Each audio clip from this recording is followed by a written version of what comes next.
Sixx Sense.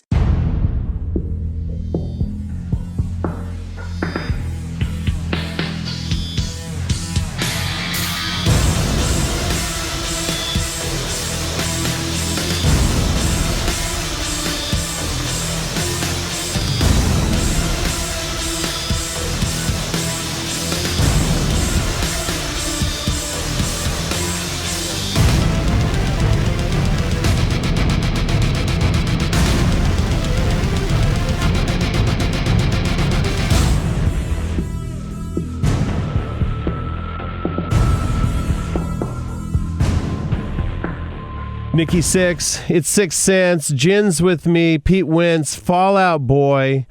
What's happening, dude? Hanging. You got Good. you got some stuff going on. We do. We just heard new single, and I got to tell you, I love it. Thank you. You're a big part of the new single. I heard that, and I was really honored by that. Okay, cool. And it made me smile too. Yeah. And you know, when that chorus hit, I was like, "There you go." I'm like, because as a songwriter, I'm such a stickler on that stuff. And Yeah. a lot of music's linear. Totally. So there's been many eras where it becomes linear. And Totally. it's like, there it was. I was like, great, man, that's just great.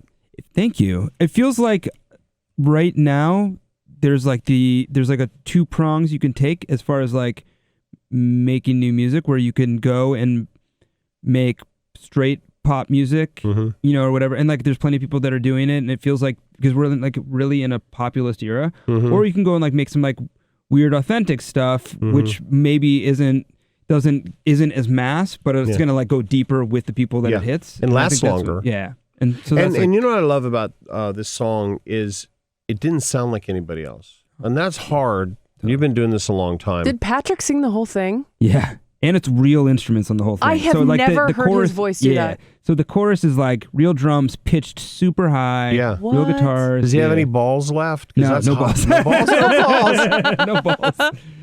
No balls. No ball boy. Who He's wrote like, it? great, thanks. Me and Patrick wrote it. Okay. Yeah. So like it's like I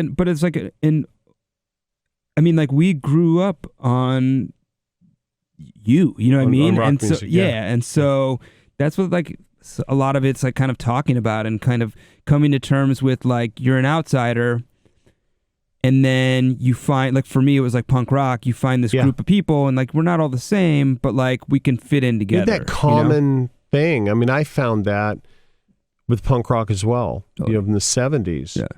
And we were talking about My First Apartment the other day, and she's like, do you remember the people? And it was 12 people in this apartment, and it was in Seattle. And I go, no, but I just remember the music. Yeah. That's like, the people don't really matter. No. In a scene, like, everybody matters, but we're all individual. And yeah. The music's like all that matters. Like we were talking about it the other day, and it's like no one like remembers their first breakup because of like a new app, or like, you know, like it's like no one's like, oh my God, I'm in love. Like I want to like play Angry Birds or something. You know, like you like remember the songs and stuff. You know, like that's what it is. You know? Yeah, for sure.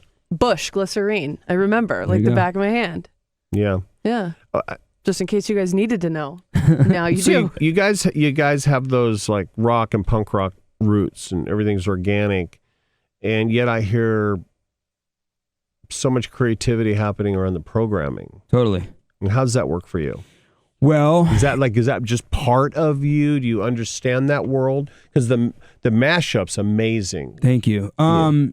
Honestly, so we took like about 3 years off, and when we came back, it was like taking 10 years off as far as production. It had changed so much. Right. It had become like kids with laptops can, you know, make things that before you needed like a studio and a budget and a major label budget, you know, which is cool because in some ways it was like the democracy of production, you know, whatever. And so it took a little while for us to like update our own chips to kind of be able to do some of that, and also figure out. We have like a strange line where we have to walk, where we're like still a band, so we still play instruments, but we need to be competitive, you know, like with what everybody else kind of does. I was playing the song for my kid, my 8-year-old, the other day, and first of all, he's like Nikki 7. I'm like, it's Nikki 6, but like Nikki 7's pretty great. Like I'll take your punk band should definitely be called Nikki 7. I'm doing that. Such a great. I'm doing that. And but he was like, are you guys hip hop? And I'm like, no, but it's like great that your brain, like, because it's Right. perceptive of like the way production is and that kind of thing. And it's really interesting to talk to kids who like have way less of a perception of what genre is, and you Right. can just do different things now. You know?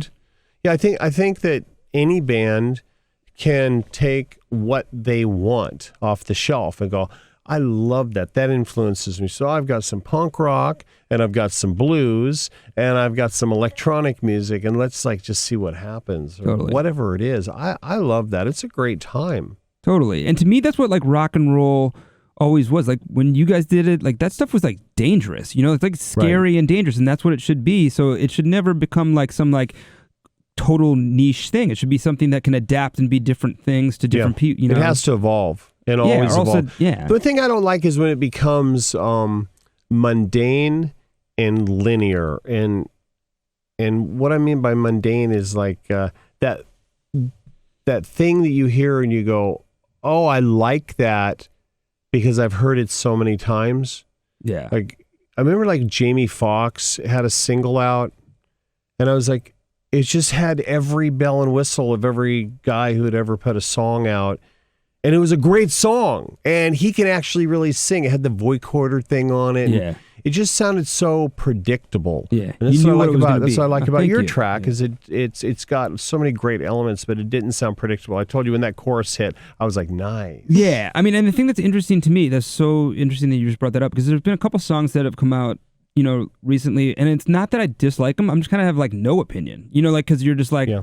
I know "Nah." it. Yeah, I already it's know just it. like, you know, whatever. Yeah. And like, It's like a girl walks in the room. It's like I know you. There's nothing beneath the surface. totally. Yeah. And it's like, cool art should always like polarize a little bit. It should push you and make you feel something, Yeah. you know, or whatever. And so, I mean, Yeah. to me at least. Nice. Now I know you guys are going to be hitting the road in October, going to Cleveland, Ohio. That means that there's an album, I would assume. There's an album. Do you have a date? We are looking at September, like the middle of September. The album's Nice. called Mania. Oh, Ooh, I nice. like that. Yeah, and the idea. How many songs? I think we're gonna have at least 10. We're not Yeah. done yet though. We're like in. It's so funny because people were like, I was talking to somebody today, and they were like, "Well, if you just like have the album done, then like, why don't you put it out in May?" And I'm like, "Ding, ding, ding! The album is not done." You know what I mean? I it's like that pressure, by the way. You're like, the album's not done, but we have tour dates and a release date. That's It's the- like, oh shit. Our band literally only works in this setting. We're sitting here, and the coach is looking you in the eyes, and he's like, "There's 2 seconds. You guys are down by 2 points. You need to shoot the ball and score." We only work as a buzzer You shot. need That's the pressure. Yeah, it's the only way. Otherwise, we're just sitting there like ordering pizza, like Right. and looking at like internet videos or something. You know, it's like I know, we need it's so to be true. on the clock, or it does not work. The pressure, man, it helps because we have so many things to for our brains to get obsessed about. Totally. I remember one time with Motley, we were going to rehearsal, and like rehearsal would start at noon, and that's when people are supposed to eat. So like we would show up and order food, Totally. and then we would wait for the food. We didn't want to start practicing before the food came. Totally. And then we would eat, and then we'd be tired, so That we sounds would like the rest. show a we lot. would rest. How Motley Crue's resting? Yeah. What is happening? And it would be about 4:00, and then we'd start playing, and someone would say, I got to get home because I got to do something with my kids. Or Yeah, that's our exact rehearsals. It's like, what dude, is do that? we even like rehearse at all? why are we Yeah. doing it? It's a great place to eat pizza. Totally. We do that. Like we do that at Mates. We like go over there and we're like, all right, what should we order? And then we like sit there for a while and we talk. It's like, are we ever rehearsing? Like I don't Yeah. really. Yeah. And everything's set up, and it's humming and buzzing, Totally. and the like crew's the running tech has around. their in-ears in. I'm Yeah. like, don't get too hyped. Like we're probably not even touching these instruments. we had to have a band meeting that we had to eat before we came to work. Yeah. It's like, what is happening here? But again, it's the pressure, man. We need the pressure. Totally. Well, how many songs do you think you need to finish? I would say we have like 5 or 6 partially done. Oh man, the pressure is It's on, dude. Yeah. Why are you doing that to I yourself? literally like just came from the studio just now. So yeah, the pressure. That's what he literally took a break to come here, and he's like, okay, I know we just ate, but I gotta go see my kids, Jen and Nikki. Yeah. And then I'll be back in like half an hour. Exactly. I'm just gonna start emailing you riffs. I know, please. Come on, man. We literally did that for our last record. We used your riffs. Yeah, that's a man. Yeah, I remember. I love it. Listen, you guys are very, very kind to me, and I appreciate that very much.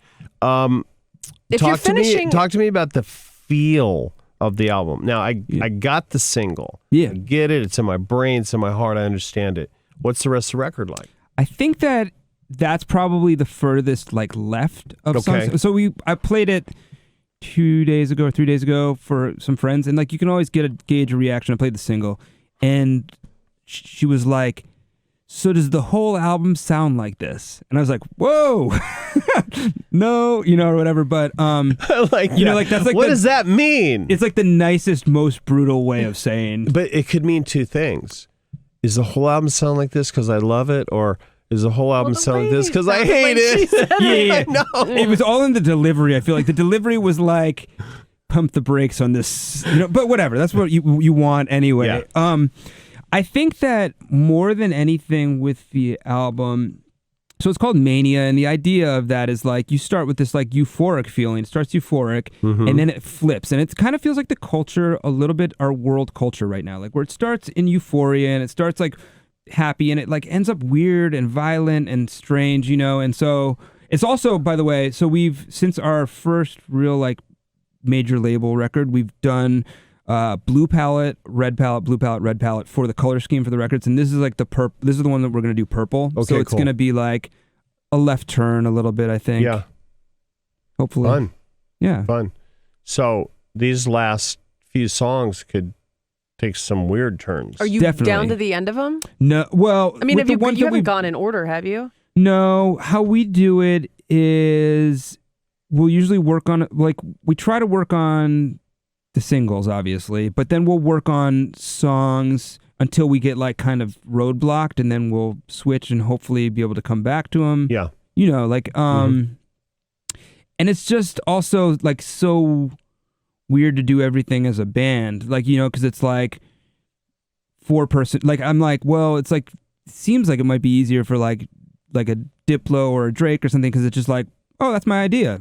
And that's the idea I like, like versus where you're like, stick with that idea. Totally. Because it's like, I'm the only guy making the decision. When you're like in a band, it's a lot of like, do you like this one? I don't know. Should we do, with everything. So in some ways we have it streamlined, like where like everyone knows what their strengths are. But in some ways, like it's still like we debate things, and there's like a little bit of that internal kind of thing. Conflict a little bit. I was thinking about that yesterday. I was driving and I thought, what if I had the complete power to have nobody debate anything I had to say musically? I probably would have done some dumbass shit. Oh. So I need somebody to go, like, that's really amazing, dude. Or what if we did this? I love that. Totally. And I think you can end up like in an echo chamber otherwise, and like the only exception being like a Bowie or a Prince or something like that, like guys who can just do that. But otherwise you can go down some like strange lanes, like especially like late at night, you're like, oh, this delay on this thing sounds so amazing, and the next day you're like, best delay ever. It lasts the whole song. Totally. And then you're like, the next day it's like, maybe it's just mud. Yeah, maybe not. Like Lenny Kravitz, like I love Lenny Kravitz. There's like the stuff that like pops out. And then like he'll put a record out, and I'm like, I love it, but I don't know if anybody else is going to get it, because it's so like, he lives in the Bahamas and he like lives in a trailer, and he just writes music and like grows his hair. He just does his thing, and I'm like, what a great freedom. But like, if I was like in a band with Lenny, I'd say, I don't know, Lenny, maybe we should like turn the guitars up there or something. Totally. But I like being in a band because I want someone to say that to me. I love being in a band, and I hate being in a band. You know what I mean? Like I love it in that way, in that regard. I hate it sometimes when I'm like, well, I'm basically like on like, sometimes I feel like I'm on a submarine with like my 3 brothers, and it's like, I can just go to the end of the submarine, and that's as far as I can go to get away from you right now. It's true. Like, I think bands would be great if there were just bass players. Yeah, I'm with that. Because we're so easy. Oh my God. I mean, you're with me every day. You are just a cinch. I am. You really I'm a are. cinch? Yeah, you're just super easy. Is that like, it's like a Jewish mensch? It's yeah, a that's cinch. exactly what it's it is. Sixx Sense. We'll take that with you. You're just a cinch. Thank you.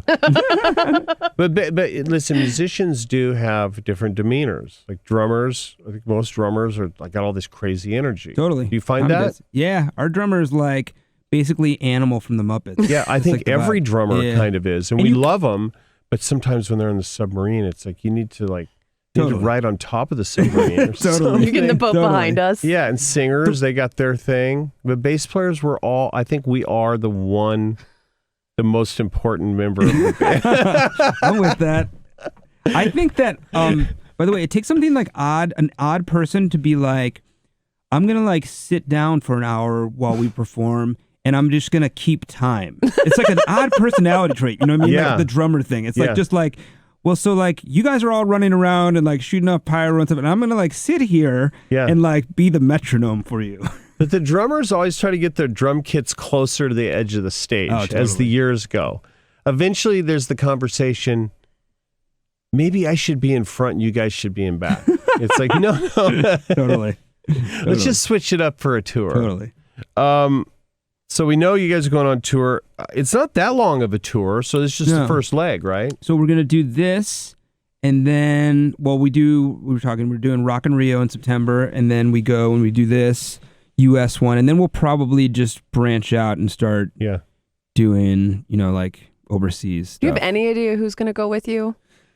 No, we've looked. I mean, we tried a little bit, but we've been doing this thing. The downfall of doing stuff in secret is it's hard to like really know who's available and who's not. And like in playing the single, I'm like, I want to design a tour package that kind of like fits that and fits this like new idea, and like some of it's like a little bit hard to figure out, want to bring out somebody who's bold, There's a lot of cool artists out. You guys, I think, can mix it up too. Yeah. Yeah, you do really have... mix it up. Like, what would be like a great, even if they're not available, kind of like you just like, man, it would be great if we had someone like this and someone like that. Totally. I like this kid, how do you say his name? Khaled. It's not DJ Khaled. It's like this like teenager. He's like 19. He plays kind of like, it's like real emotional lyrics, but it's like leans a little bit more urban production. He's so good. Okay. He's got this song, I think it's called Location. Just one guy, or is he? It's just one guy. Okay. I think he maybe performs with a band. It kind of reminds me a little bit of The Weeknd when it was like back in his mixtape era, but it's like maybe a little more pop than that. I'm trying to think of who else would be. We talked about Kid Cudi. I don't think he's like available or whatever, but I've hung out with him a couple times and he's interested in rock music. It always works when it's like people who are like kind of bend genres a little bit. Yeah. Together. That's what I'm thinking, and especially knowing your history and hearing the new single, I think you could have anything. You could have a straight punk rock band, and then have like a hip hop guy. Totally. Like after or before. Totally. Yeah. Be fun. That actually might be a really cool idea. We did amphitheaters with Wiz Khalifa, and I wasn't sure, like I didn't know what it was going to be because I didn't know him beforehand, and then like meeting him, he was like, he's like basically a hippie. So he was like the most easy guy to get along with on tour because he was just like stoned. He was always stoned and always in a good mood. He was just always like, he's always in catering. Yeah, always just like, exactly. No, literally. And it ended up being really cool. But I feel like you just don't. It's like hard to know, And then we toured with some bands where I'm just like, nah, whatever. Like you know what? People are so much more open now than even like 10 years ago. What's the what would you say is like the prime, like what are the biggest differences between like, because we always like fantasize about like, what was it like, and there was no social media and there was no, what are the biggest? You have to write a book like The Dirt to like let people know what you're doing. Because they just don't even know, because right? no one even knew. Totally. I was like, I put a telephone up a girl's and like no one knew. I had to tell somebody. And you do that and you call room service, like that's an Instagram post, man. Come on. Look, I need to make this a minute long. All right, Shirley, you're gonna have to lay there. Totally. Chicken fingers. Stop moving. Totally. Can I get ranch with that, please? Oh my God.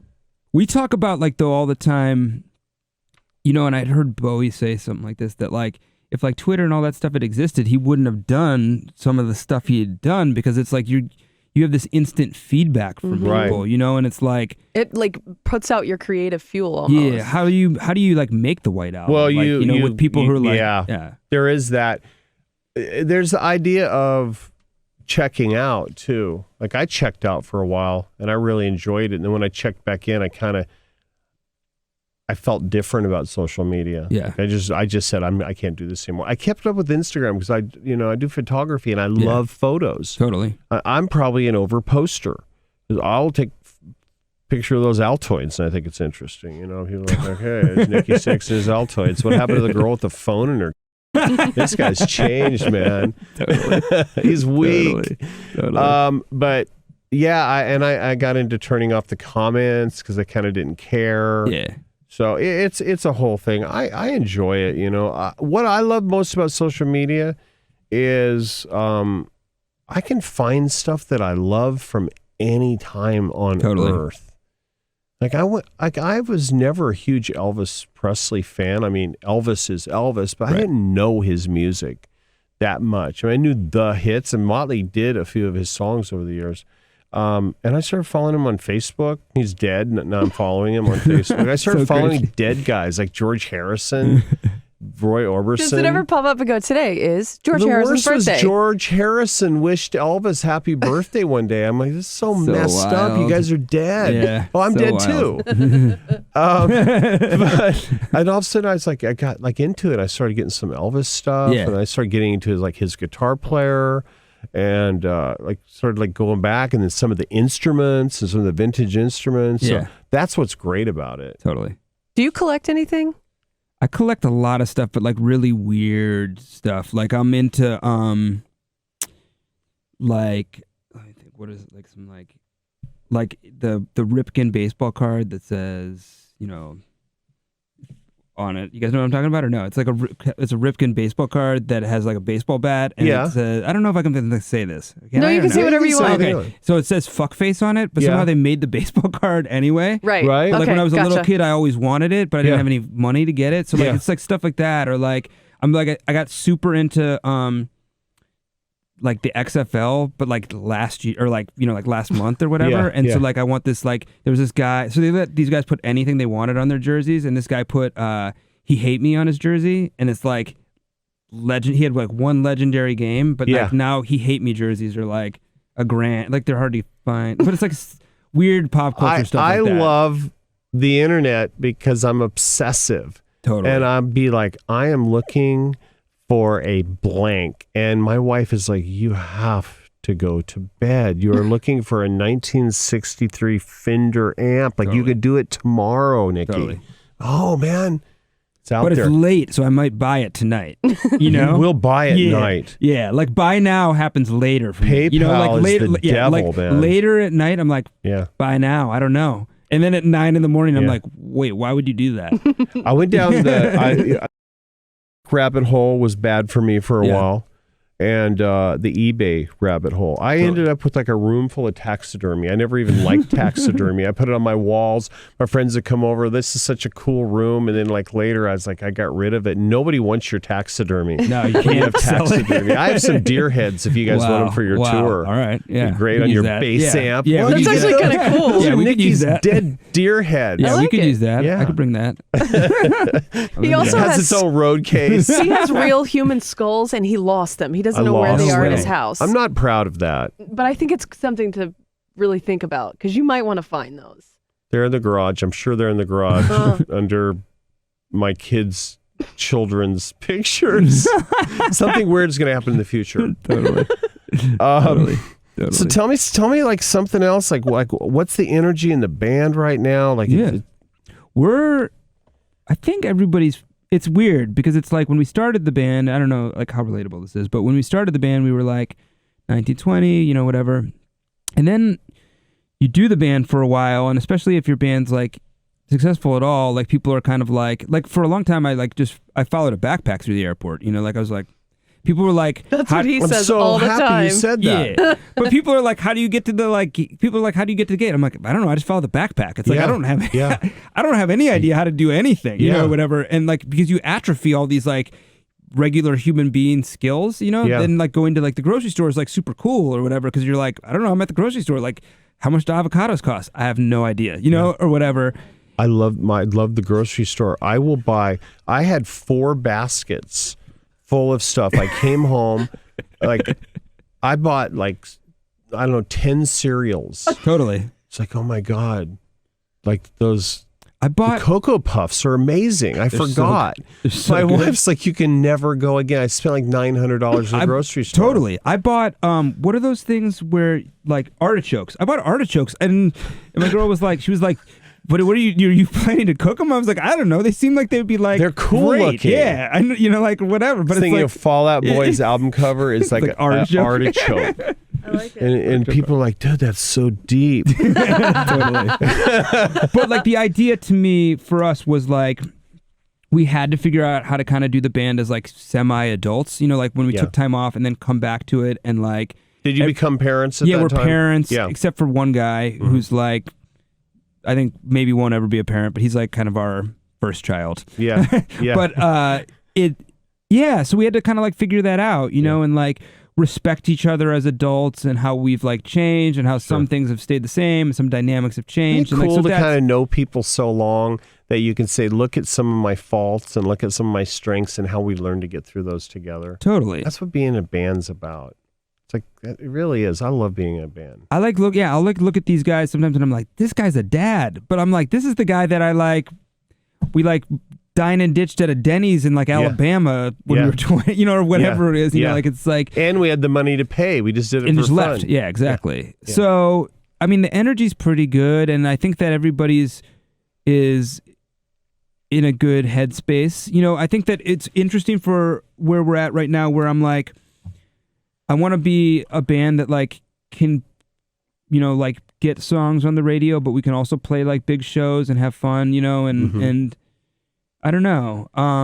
How long you guys have been a band? 17 years? Yeah, almost like 16 You're almost there. Yeah. Like you're hitting that place Totally. where you go, there's no going back now. Yeah. Like it doesn't make sense to break up now. No. Now you're just boned. Totally. Hope you like each other. I mean, yeah, Totally. I mean, you've been doing it so long. It's like, well, now how do we keep inspiring ourselves Totally. musically? Totally. And I think that like, I mean, with some of the stuff, and I mean, I would imagine you guys can relate. Some of it is like, I'm like, some of the ideas, I'm like, it's either like the Titanic or the moon, like where I'm like, the night before we, like with this song, I'm like, the night before we put something like this out, I'm always like, maybe we shouldn't do this. Maybe it's like, maybe it's too polarizing. Because I feel like if you're doing like the Titanic or the moon, there's like sometimes when you're like, in the tux and you're like, it was an honor playing with you, gentlemen. Like, it has to be, because you don't always do it right. Like it's like, yeah. You know what? That's what it's about, is that doubt. Yeah. Right. I love it when you're writing it and you're like, I don't know about that guitar line, man. That thing is like weird. And you're like, no, that's why it's important. Totally. Yeah. I think you guys can pretty much put out just some sounds and get away with it. Like, it seems like every time you release a single, and I'm not just saying this because you're in front of me. I would That's say going to this be to our anybody. record, the bass album. Just the sounds. It's going to be a lot of Yeah, loops that's what I figured. and like reverb. Right, and your Bass kids are always reverb. screaming in the background. But no, really, I mean, you guys should have enough confidence now to know, like, look, you had to know when you finish a song and you listen to it a couple times, you're like, this is it. No. No. What? No, because I think that there's always that feeling like, well, this is cool to me, but like, is it like what like, because it's not really. Is it once you start playing it for like 10 people, 20 people, and they all have the same reaction? Or would you prefer them to be like, nah? No, I like that. Like, I like having like a cool reaction and like a reaction that it's like pushing someone out of their comfort zone. But I think that the thing is like, no, I think that at every show that we come on stage, I'm like, well, maybe this is the one where they're like not going to be screwed. Like maybe this Have is you the had one. that dream Yeah. where no one shows up? Yeah. It's the weirdest dream ever. And it's like terrifying. Yeah. It's like the new going to school naked dream. Like, yeah, it's like there you are, you walk on stage. and- Really? yeah, and you're like, there it is, and the lights like come up, and there's like no one out there. Yeah. There's like one person out there sweeping or something. And he's Totally. like, hey! That's how I'm like, that's going to be the beginning of every tour. Totally. But like, Yeah. so when you do your new song, is like your guy's butt's going to be like super like crunched up. You're like, we're going to get eaten alive for this. Are you like, by the time you get to rehearsal, are you like, and you're like, I got it? Because like No. I'm always nervous when I play a new song. Yeah, Especially if it's different. Yeah, I think we'll be nervous, but I think that we have a thing, and it's like the one thing that we do well together, where we're like, well, if we're gonna go down, we're just gonna go down like guns blazing. So like we're gonna go like balls out and like give the performance, and then like if they're gonna tear it up, they're gonna tear it up, and like it's not there's no so that's the it is that, but there is that little side, at least for me, where I remember we released that song Primal Scream, and it was like cool like progression for us, and it was a mid-tempo song. It just started on bass, and we were playing Castle Donington. I forget, it was called something else. Maybe it was called Castle Donington then. Now it's called Download. Yep, we played Download, but not. Yeah, it's a cool gig, right? And we came out, we're playing like the songs everyone knows, and now it's time to play Primal Scream, and of course it starts on bass. And I'm just standing there looking out, and I'm like, this is it. This is when I get crucified, because it was mid-tempo, and halfway through the song, I'm like, it's not connecting, because no one's heard it. Yeah, no one knows it. And then we got off stage, and everyone's like, we should drop that song. Yeah, It was like weird. And then like years later, we can't drop the song because it always needs to be played. So when you do a little shift up, there is that moment, is a lag time. But we talked about it. So that's so interesting that you brought that up, because I talked about it. So me and Patrick were just talking about it, and the idea that like, so you do something like that's like kind of futuristic or whatever. And at the time, people are like, I don't like totally get it or whatever. But then how it's remembered in history, because like then everything catches up to it. Yeah. So in history, no one remembers that you did it as like the future. There's like, that was just a good song that you guys did. And you're like, dude, we were the first. Yeah, and you're like, we were the first, and we were like, it was pretty risky when we did it. But like, and I feel like that's like how it'll be with like the Teslas or something. People like when everyone's driving electric cars, like no one's gonna be like, well, Teslas are like they forget the first you forget ones. that stuff. Yeah. It's like with all those genres. Like I was thinking about the Beatles and the Rolling Stones the other day, and like when the Beatles did the mop top thing, and they were like the biggest band in the world, and cute, and they had it all. They had the songs, they had the personalities, and then like the Rolling Stones like show up with like the mop top haircuts, and then all the bands had the mop top haircuts. Totally. And like who was first? Was like, did Mick Jagger go to Keith, we need to cut our hair like John and George? Or was it the other way around? Who knows? Totally. Or was it a record company guy? Totally. You guys all need to cut your hair and wear suits. I'm so confused. Totally. It's confusing. You know what blew my mind about Download or Donington or whatever? So I'd seen like you guys, like footage of you guys bands playing and stuff. And then we went there and we were like playing... And we were like, where's the castle? And they were like, the castle's like this big. Yeah. I was like, wait, what? How did it get called that? Yeah, the castle's like, it's like cottage Donington. And then when downloads first started, like a long time ago, they changed it to Download Festival. And I remember being a dumb bass player, and I'm like, that's a stupid name, because like no one will be downloading music in the future. Stupid. So-called download. Oh well, I was wrong. Totally. So we can buy Young and Menace right now? You can. Okay. Yes, and we can right now. We can wrap our arms around it and love it. And you can pre-order the album. Where do we do that at? You can do it at our website. Is that falloutboy.com? It is. Okay. And then what happens? And we have a lot of bundles. Okay. So you can, that's cool. Bundles are like what everybody, that's a thing. So you can pick one, and you'll get the album, and you'll get your bundle with it, or you can just buy the album, or you can just check out the song wherever you check it out, or you can check out, we did a video for the song. So like, okay. You already did it? Yeah. Jesus. So the video for the song is. Are you in it? I wish. Yeah, I wish. That's why we have to exchange phone numbers. It's like, Nikki, what are you doing? Nothing. Want to be in a video? Okay. Come do this video. So you could just flash up like just you just kind of picture me and yeah. Yeah, so the video. Okay, so it's this little girl.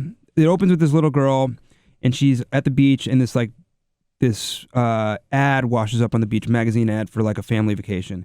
She's like freaked out by it, whatever, and you don't really know why. She goes back to her house, and it turns out she lives with these two monsters, and they're like these 6-foot Muppets that we made. And it's like basically the video is like a dark version of Elf. Like, remember in Elf when he's just like, where he's like, I'm not an elf. What the hell? You know? So it's like, she's like, maybe I'm not a monster. So she goes to like Venice Beach and sees like humans. and kind of realizes that like maybe humans are monsters too. It's like one of those kind of things. That sounds cool. Yeah, I think it'll be an interesting. I don't know. We'll see what people think of it. When can we see that? Same day? You can see it. Yeah, we can see it right now. Right now. Yeah. Wow. We got a lot of stuff to see and a lot of stuff to check out. We're very excited for you guys. Thank you. Excited to come see you guys. Please. You play around these parts. Play a song. And congratulations on everything. Yeah, Thanks, I'll jump on stage. That would be awesome. You kidding? Oh yeah. You heard it. You should play American Beauty with us because I gotta start practicing. Yeah. Oh, God. I hate Here we go. practicing. No, I don't. I tell them I set my alarm every day. Whoa. Just so I can get up and practice. He was like, "Your alarm." No, it's weird. My wife's like, "Why turn off the alarm?" I go, "I gotta go run like pentatonic scales." She goes, "What happened to you? Used to be the guy with the phone." Wow. Nikki, Sixx, and Jen on the Sixx Sense.